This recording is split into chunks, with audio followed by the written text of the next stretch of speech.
کھانے سے زیادہ، دولت جمع کرنے سے زیادہ، مکان اور دکان بنانے سے زیادہ ان بچوں کی ہمیں فکر کرنے کی ضرورت ہے۔ ان مکاتب میں بچوں کو بھیج کر ان کے عقیدوں کی حفاظت کرنے کی ضرورت ہے، ان کے ایمان کی حفاظت کرنے کی ضرورت ہے۔ آئندہ نسلوں تک ایمان کو باقی رکھنے کے لیے مکاتب کو زندہ کرنے کی ضرورت ہے، مکاتب کو مضبوط کرنے کی ضرورت ہے، مکاتب میں پڑھانے والے اساتذہ کی قدر کرنے کی ضرورت ہے۔ بلکہ ان اساتذہ کی قربانی ہے، یہ سبق بھی دیتے ہیں، بار بار چلا چلا کر سبق یاد کرا کے پھر گھر بھیجتے ہیں۔ لیکن جب ہم معلوم کرتے ہیں، پوچھتے ہیں، استاذ محترم ایک بچے کی فیس کتنی ہے، شرم محسوس ہوتی ہے فیس سننے میں، شرم محسوس ہوتی ہے فیس بتانے میں۔ ایک بچے کی فیس اس قدر محنت کے ساتھ پڑھانے کے باوجود صرف 100 روپیہ، وہ بھی 100 روپیہ بارہا تقاضا کرنے کے بعد استاذ کے پاس پہنچانے کا ہم کام کرتے ہیں۔ کبھی ہم نے سوچا 100 روپیہ اگر ایک مہینے میں استاذ کو ہم اپنے بچوں اور بچیوں کے مستقبل کو سنوارنے کے لیے 100 روپیہ ہم دے رہے ہیں، تو یہ چلا چلا کر پڑھانے والے استاذ اور محنت سے پڑھانے والے استاذ کو ہم نے ایک دن میں کتنا پیسہ دیا؟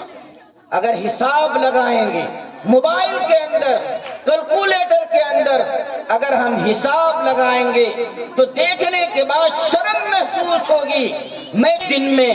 صرف اور صرف 3 روپیہ 33 پیسہ میں استاذ کو تنخواہ میں دے رہا ہوں۔ شرم کی بات ہے، ڈوب مرنے کی بات ہے۔ آج ایک نابالغ ننھے منھے بچوں کے ہاتھ میں بھی 5 روپیہ 10 روپیہ سے کم ایک دن میں نہیں دیا جاتا، بلکہ آج کا بچہ تو 10 روپیہ 20 روپیہ 50 روپیہ تک کرکرے اور مرمرے کھانے میں خرچ کر دیتے ہیں، لیکن ان کی پڑھائی کے لیے ہم صرف اور صرف 3 روپیہ دیتے ہیں۔ یہ بڑی غیرت کی بات ہے مسلمان بھائیوں۔ اس لیے ہم اپنے بچوں کے مستقبل کو سنوارنے کے لیے ان اساتذہ کی بھی قدر کریں، انتظام کریں۔ آپ کے گاؤں میں اگر شادی ہو رہی ہے، کوئی شادی ایسی نہیں ہونی چاہیے جس میں استاذ محترم کی دعوت نہ ہو، فیملی کے ساتھ دعوت ہو، بغیر چمانہ کے دعوت ہو۔ ایسا نہیں کہ استاذ محترم کو آپ نے دعوت دے دی اور ساتھ میں لفافہ بھی آپ نے قبول کر لیا، یہ ہرگز ہمارے لیے زیبا نہیں ہے کہ استاذ محترم کو 3 روپیہ تنخواہ دینے والے آدمی استاذ سے چمانہ بھی وصول کرے، بلکہ استاذ محترم وہ تو اس قابل ہیں، آپ کی یہاں اگر دعوت کے لیے آ جائیں تو آپ کی قسمت چمک جاتی ہے، آپ کے گھر میں خیر و برکت کے نزول کا سبب بن جاتے ہیں، تو ان کو تو مزید ہدایہ اور تحائف بھی دینا چاہیے۔ اگر آپ نے اپنے بچے کو صحیح معنی میں پڑھایا اور اس کی تربیت کی تو صرف اور صرف اس استاذ محترم کا نام نہیں ہوگا، بلکہ اگر ایک بچہ سدھرتا ہے،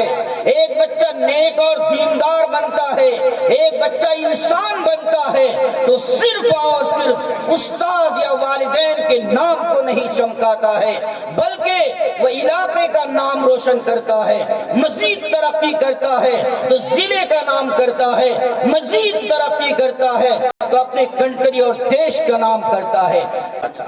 لیکن یہ بھی یاد رکھیے، اگر ہم نے اپنے بچے کو صحیح تربیت نہیں دی اور ان کو برباد کر دیا اور ان کو جہالت میں رکھا، ان کے مستقبل کو برباد کر دیا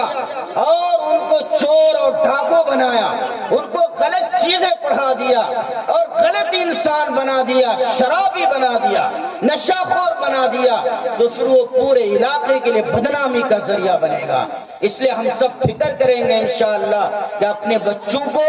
مکتب میں بھیج کر ان کے مستقبل کو سنواریں گے انشاءاللہ۔ اللہ تبارک و تعالی ہم سب کو کہنے سننے سے زیادہ عمل کی توفیق نصیب فرمائے۔ وآخر دعوانا الحمدللہ رب العالمین۔